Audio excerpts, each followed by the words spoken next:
Inner Voice, a heartfelt chat with Dr. Foojan. 2 minutes to portray a character and act, which is what you love to do. And whatever happens after that is bonus. And if you can take that mentality and say, I'm having fun, I'm taking these 2 minutes to showcase what I can do. And be able to separate from the outcome, like detach from the outcome. And the same thing with salespeople, because if a salesperson is trying too hard to make the sale, the buyer and a potential customer can see through that and most likely will not buy. Introducing a powerful new update from the Foojan app. Now with flexible subscription plans to fit your journey monthly, quarterly, or yearly. Our new AI-driven onboarding customizes your path to feeling better, faster, and enjoy a refreshed experience with stunning 3D interactive videos. Update now. Empower your inner voice with Foojan. Download today. Welcome to The Inner Voice, a heartfelt chat podcast. I'm your host, Dr. Foojan Zain. I'm a psychotherapist and author and the founder of International Awareness Integration Institute. Today, I will be talking with Dr. Albert Bramante.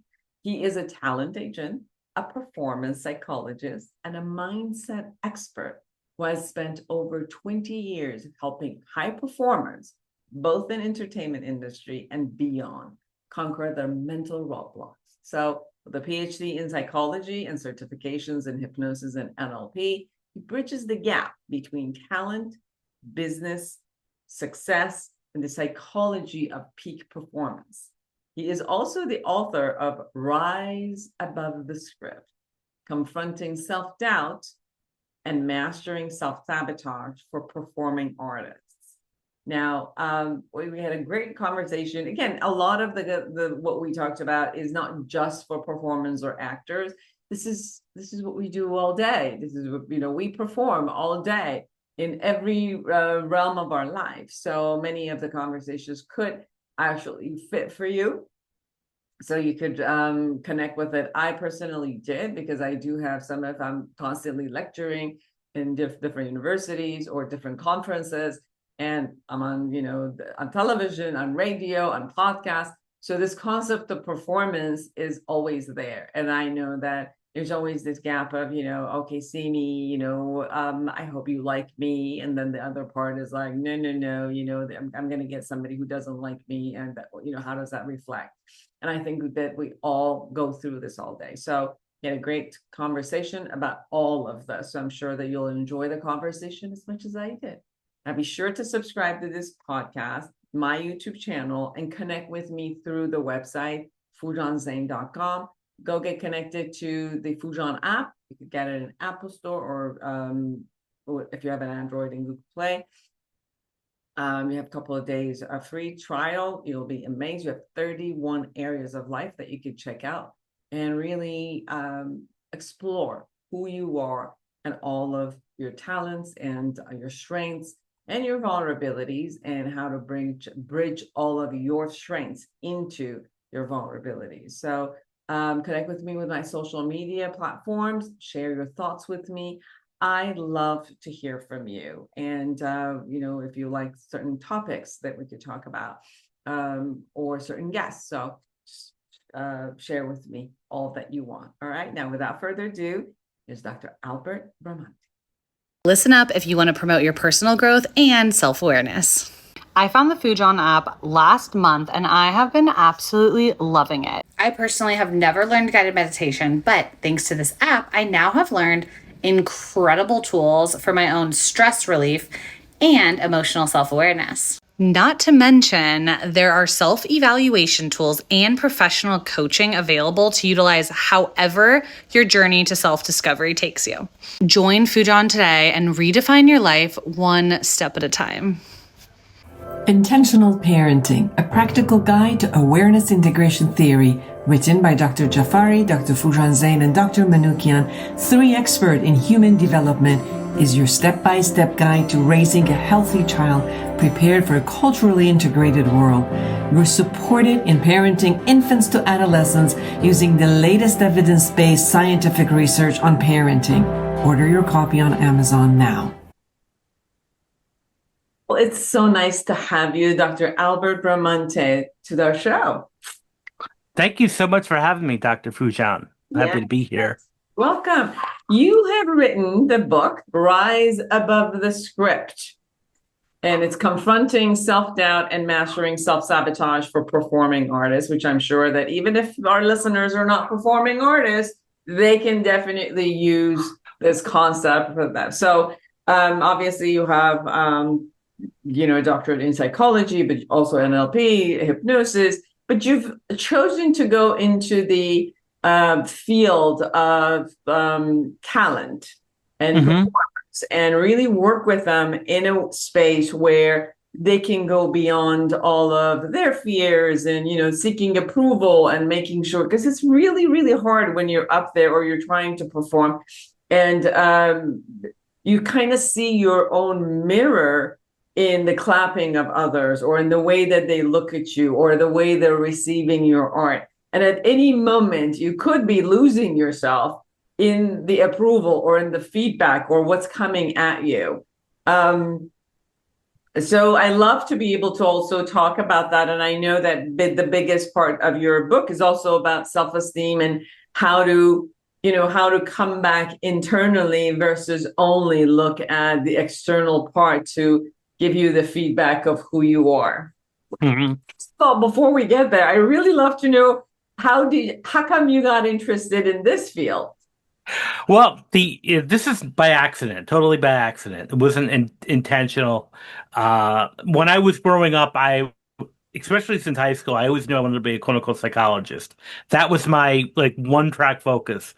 So it wasn't until maybe my sophomore year in high school where I declared I was going to be a major in psychology because I was reading a lot of good books at the time. One of my favorites in high school was How to Win Friends and Influence People by Dale Carnegie. So I was very much an avid reader. And I just became very curious about the human mind. And I read a lot of books about the brain. But I did have a slight interest in the arts. I was in a drama club in high school. I took some theater and acting classes as electives in college. And it was never really my intention to do anything with this. I just kind of threw it aside. This is interesting, but I didn't really think anything of it. When I was finishing my master's degree, I wound up doing an internship at one of the talk shows in the late 90s, early 2000s, the Salad Raphael show. And I found myself doing an internship in the counseling crisis intervention side. And it was my first professional foray into show business. And it was a very interesting internship because it really taught me a lot, about how entertainment works and all of that. But it really wasn't for me. That was not the environment I wanted to be in, television talk shows. So, afterwards, I graduated, received my master's. That, unfortunately, was the same year that 9/11. And being that I'm New Jersey, New York, that was really hit home for me. And so I did a lot of volunteer work a little bit afterwards because the people that I volunteered when I interned at Sally, my supervisor at the time was doing a ground unit for a lot of volunteering and crisis intervention work. So we set up a charity, an organization called Operation Healing America, which was designed to provide crisis intervention, counseling, advocacy services for rescue workers, their families, those that were there, that were traumatized, as well as the surviving family members of fallen, EMS and firefighters. So I did a bit of that for a while. While I was doing this, a lot of the mobilization was with other filmmakers, actors, producers, and a couple of them said, you have a great face. Why don't you think about becoming an actor? And I did take some acting classes. And again, I was like, this is interesting. So one of them invited me to audition for a film. And I was like, this is fun. So let me try this out. And so, I did the actor thing for maybe, 2 years. It wasn't for me. However, I liked being around actors, and I identified more with creatives and producers and show business types than I did with mental health and academics. Because I did the whole psychology conference and things. I went to a lot of professional conferences in psychology, the APA, and all of that. And I didn't really feel I belonged there. I felt like it was a little too stuffy, too elitist, and that's not who I am. So, but I really didn't want to be an actor either, but I liked being around actors, and I wanted to really find a way to support actors as much as I could. So, I started, starting some acting support groups. This is back around 2003-ish. And then around 2004, I said, I want to, maybe I can represent actors. So 2004, I opened up my first agency. And then, about a year later, I said, you know what? I'm halfway there between my math, between getting my PhD. I always wanted a PhD. Let me go back. So I went back to school. And while I was doing this, I was also teaching part-time at a community college as an adjunct professor. And I still do that now, and I, as I was beginning to brainstorm topics for my dissertation, I was like, well, let me do it on actors, my dissertation on actors. And the one thing that I kept running up against was self-sabotage, self-doubt, and the actors would shoot themselves in the foot, being their own worst enemy. And so therefore, I really said, you know what? Let me do my dissertation on why do actors engage in self-defeating behavior. And so that's what I did my PhD dissertation on. And I did a full-on study on actors and self-sabotage, which later on, several years later, is where Rise Above the Script came from. And that was a foundation for that. And I felt like it was a great way to bridge both of my worlds, my love of actors, but also my love of psychology. So what is the result of your study? Why do actors self-sabotage like that? Well, one, it's a self-protective mechanism, and that's where a lot of people self-sabotage. The biggest finding that I found, because one of the frameworks I used was one of the models of personality called the Big Five, which is the 5 fundamental traits of personality. And that refers to openness, conscientiousness, extroversion, agreeable, and neuroticism. The biggest factor out of all of that, I think the most significant finding that came out of my research study was those that score higher on neuroticism at the same time had an inverse relationship with scoring low on conscientiousness. So you had high in neuroticism, low in conscientiousness. And that was a fundamental reason. So a lot of anxiety, a lot of self-doubt, that's where I would attribute to the high in neuroticism, which leads to leaving things behind, dropping the ball on things, which would explain the lower in conscientiousness. Yes. And mhm. One of the things that I've really seen, I've worked with a lot of actors as a psychotherapist. One of the things that I really, really have seen, and I wanted to share to see what your thoughts are, and if you, experience with this type of a conversation, which is, I want to be seen. I want to be seen. I want to be loved. I want to be adored. I want to be admired. But then I'm afraid that I will be harmed. I will be afraid to be judged. So these two are almost like an opposing complete energy that are constantly going at each other. So It's like, see me, oh, don't see me. Oh, Right. Oh, don't see me. Oh, love me and admire me. Oh, you don't love me. And this thing keeps going and back and forth and back and forth. What are your thoughts about this? Well, I think the whole back and forth is powerful, and I think that dichotomy is absolutely amazing because there is that I want to put myself out there, but every time an actor auditions, they're pouring their heart and their soul and they're making themselves very vulnerable. And then most likely, and no matter how talented an actor is, the amount of no's they're going to get is much higher than the amount of yeses that they're going to get. I think they said it's almost like for every 20 auditions, maybe you get one role, if that, and that's like on a generous number. So there's that fear of rejection, I think also. and that being judged, yes, because when you are like that, you're being judged, and sometimes very superficially. Let's face it, you could be, an inch too tall, or an inch too, or an inch too short, or have the wrong eye color, or the wrong hair color. It's Um, almost like a salesperson, which they're going to get a hell of a lot of no before they get a yes. But with sales people, when I've done a lot of work, you can still kind of shift it from, okay, this is a product, this is not, so there's a me that I got to find the skills in how to create, interesting concept about this product. But with actors and actors, it's the performance.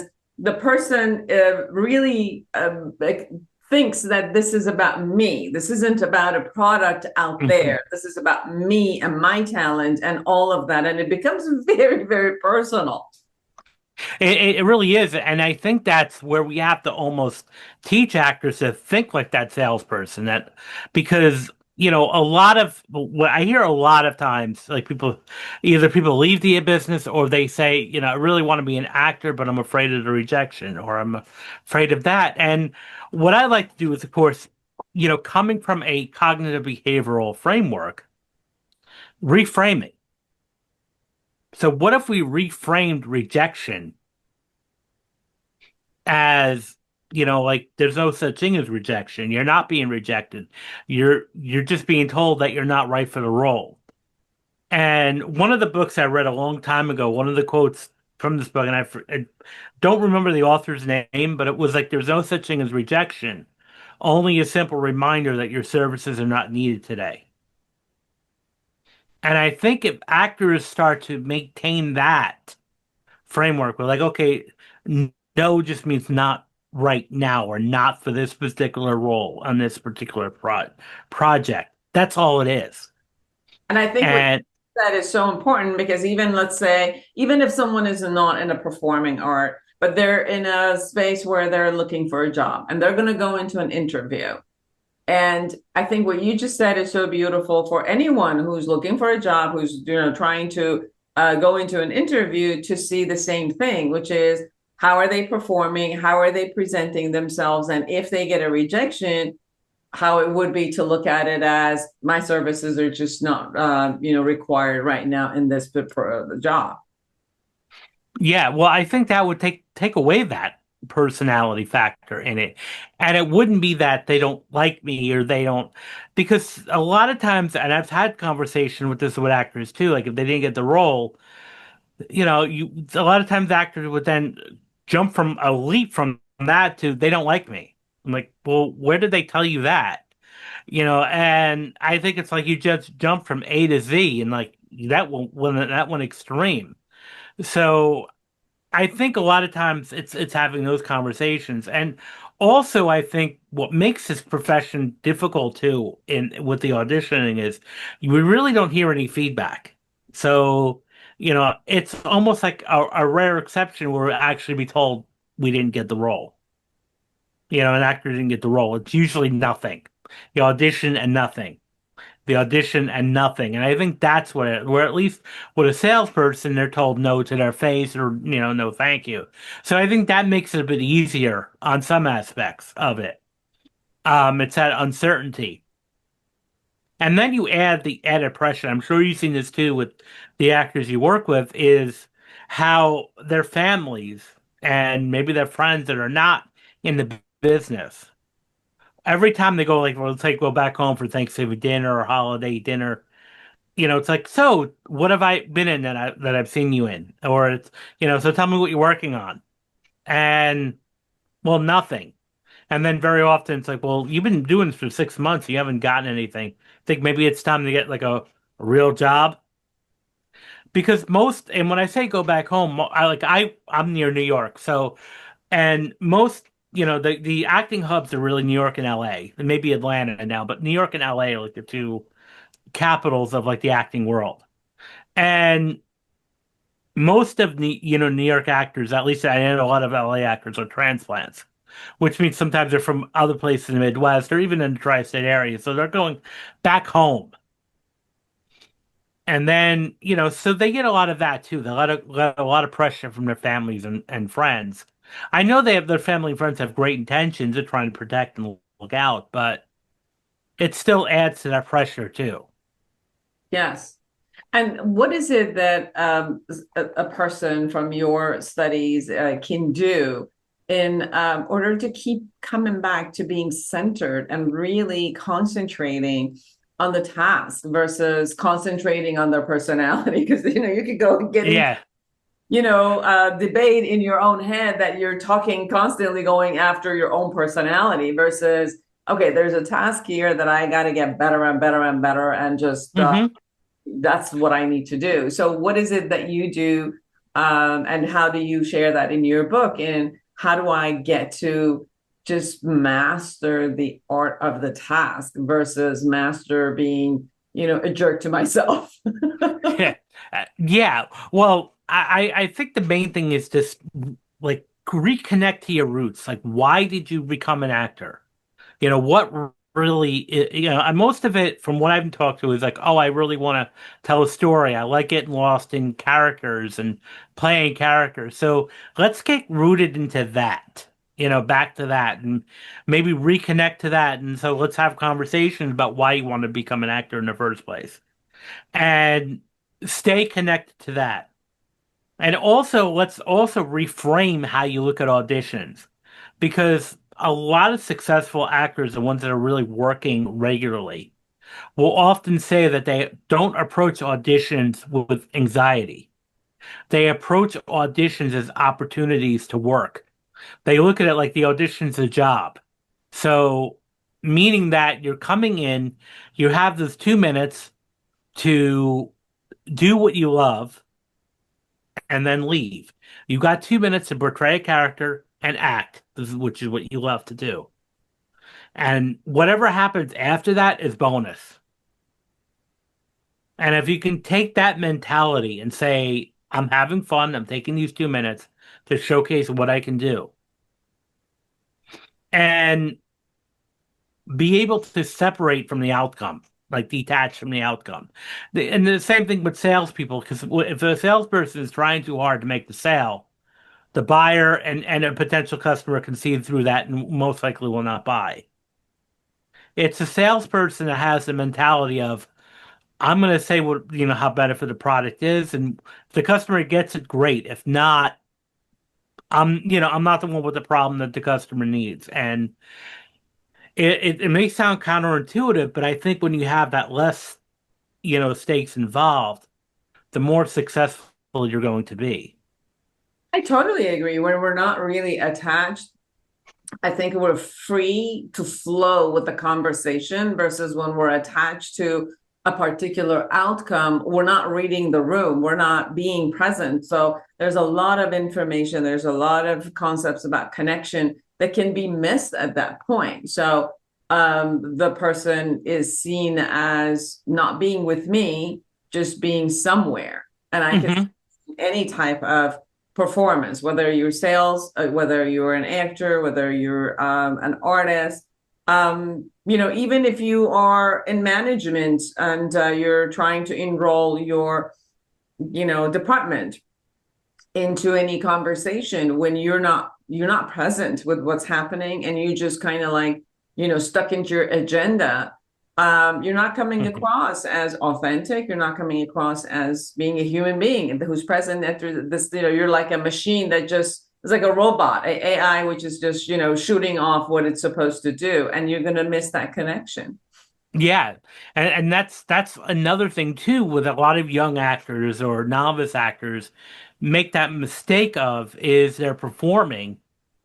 And because they're so concerned about what's my next line, am I going to say this next line correctly?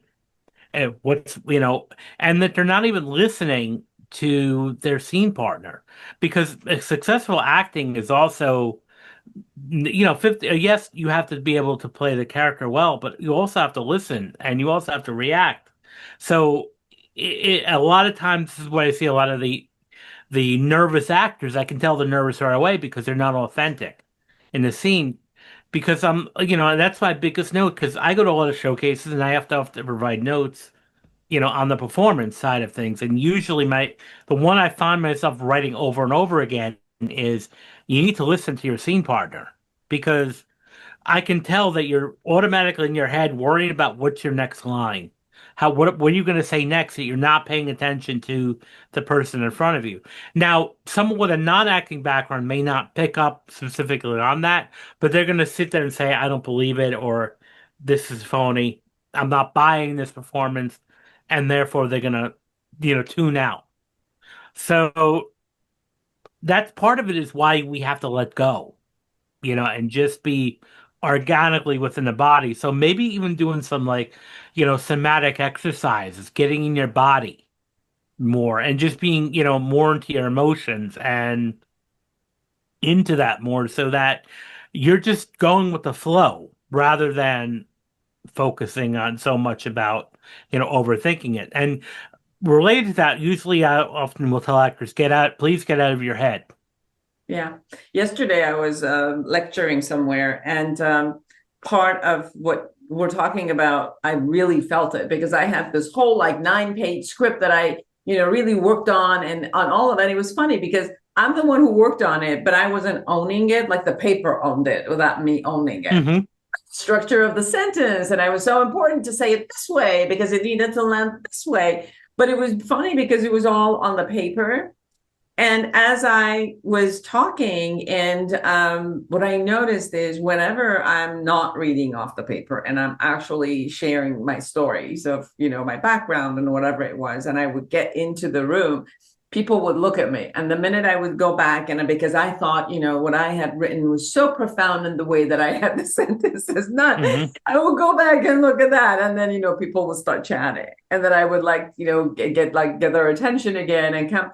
And afterward, I kept looking at, well, what went well and what didn't go well. And at one point, it's like, okay, was this the right audience? And I'm like, audience is always the right audience. Was I speaking to the audience who were sitting in front of me? Or because I got caught into what I had written and it had to be, because my assumption was that was supposed to be set to an audience. But the audience who was sitting in front of me, this was a women's conference, and we had, I think, 120, people in the audience that I was speaking to around this, the conversation of strain and empowerment of women. And that really, really showed up in when we're caught into, am I here present with you? And can, if it's my information, it's my information. So it's regardless of how I wrote it, it has to be mine. And so every level, right? In a lecture, or you could see it in, even like you're a professor, I'm a professor. Even when the things that I'm saying in the class, it's something of my own experience, or I take the book and bring it into me, and then I'm sharing, presenting the book. And that's like, that brings up a good point about presentations in general. This is where like being in the moment, because even as a professor, I don't, I'll have an outline in front of me, but I cannot read from notes because two things. When we write stuff down, writing is different than speaking. So yeah, it could sound great on paper, but it's not going to sound great if we read that out loud to somebody else. It's just not going to connect versus someone to read something. And two, it takes away from things. So, like, there were moments when earlier in my teaching career, where I'd rely extremely on PowerPoint. And I'd be like, okay, PowerPoint slides are here. And then I noticed that it was like death by PowerPoint. Nobody was, the students weren't really, catching it. They were so glimpsed about, do I catch all the things on the slide, not listening to me. I was so concerned, am I going to hit everything on the slide? So I just said, no PowerPoint. If you want my notes here, they're online. You can look at them on your own time. We're going to have a conversation. And I remember last year I was presenting at a conference, a hypnosis conference, and I had a 6-page, thing of notes. And I was a little nervous. This is the first time I was presenting on this topic, and I was a little scared about doing that, nervous, you could say, apprehensive. So I wrote out this big presentation, 6-page presentation, and I put it on the desk, on the table right next to me, face down. I said, okay, if I need it, it'll be there. And I just started talking. Before I knew what the hour was over, I didn't look at that paper once. And I did hit some of the point. I didn't hit them all, but I was like, no, it went organically. And that's the whole thing too. I think even with acting is like let it go organically. Yes, you memorize the script and obviously you want to pay respect to the author and say this lines what comes out, but it's authentic. It has to come out as authentic. Because that's what being a good actor is that you're taking the lines that somebody else wrote and make them your own. So it really has to be believable that you said that. If you're nervous, it's going to come out like that. If you're self-conscious, it's going to come out. It's going to impact your performance. So part of that is learning to trust yourself, trust your instincts, and then even be able to reframe the nerves because a lot of people ask, well, how do I get rid of stage fright? That's a lot of things we all experience. And I'm like, well, let's reframe stage fright, for instance. And okay, so you get the butterflies in your stomach, the elevated heart rate, the sweating a bit, maybe a little bit nauseous, or maybe, queasiness. But this is the same types of bodily sensations you get when you're excited. So why not just tell yourself, I'm excited to do this? I'm feeling these sensations becoming excited rather than, uh-oh, I'm nervous. No, you're excited. Um, and that's because one of my classes I took when I was an undergrad was public speaking. And the first chapter in the book that I was reading at the time was saying that to get rid of stage fright is not realistic, to completely get rid of it. Learning to work with it is the key. And that is by reframing that to excitement and using it as a propel. Because when you can use that as excitement, the adrenaline sometimes can make you from a good speaker to an excellent speaker. Because instead of letting it hold you back, you're letting it propel you to move forward. And as we go into the part of the presentation, back a little bit into who am I before I get on, the stage, and then, for all of our audiences that are non-actors, it's more like you're going to act all day anyway in every angle of your life. So it's like, listen to it from that. You're performing regardless, at work and, so many places that you're going to be performing. So it's more like take on what we're saying from all of those angles. But there's a dialogue that keeps happening inside of us as we're getting ready to, hit the performance, let's say. And there's a dialogue. There's a way like we could sabotage ourselves. There's a way we could enhance and get ourselves ready. What are your suggestions about how do I get myself? Because you shared about I need to trust myself. And it's like, how can I trust myself?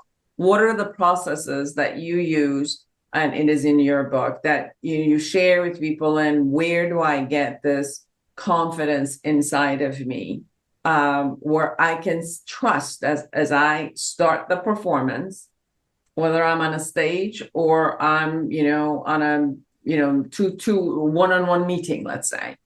How do I get myself centered, ready to go and then start with whatever it is that I'm. Yeah, well, the first thing is to there's a couple of tools. One of them is visualization even beforehand. Now, I'm a big believer in the power of visualization and just to, use your imagination. And there's been countless studies that will back this up, research studies that back this up, the power of visualization, because the brain does not know the difference between fiction and reality. So if we can visualize yourself when you go into that meeting or give that presentation of it, not just doing it, but going very, very well. Number one. So visualization, I would say, is the first one. The second one is where we come across with like maybe unstripping whatever self-doubt you're having beforehand. And to know that, okay, you're trained for this. You went to school for this. You trained for this. You spent years doing this. And that's the first thing too, is like, you got this, and really, reaffirming that message and that we're only human and not being afraid of that failure. So even if you go up there and you flub a line, or you go up there and you get tongue tied on the phrase, what you're really doing there is you're not drawing attention to it. Because even an actor on stage, for instance, if they're, performing a scene or a monologue, and they may flub a word or a line there, the ones that are really successful are just going to keep going. And the audience, unless they really read that play or that script, in detail, they're not going to even know. So even if you're giving that speech and you say a word line, just keep going. And one of the things that a lot of people, when they come to watch a speech or go to a meeting and want to connect with people, they're looking for authenticity. And that means, okay, you're a human being. You're not a robot. We don't expect you to have everything right 100% of the time. Confidence and self-assurance is important, but also at the same time being human. Absolutely. Everyone, get this book, Right Thank you.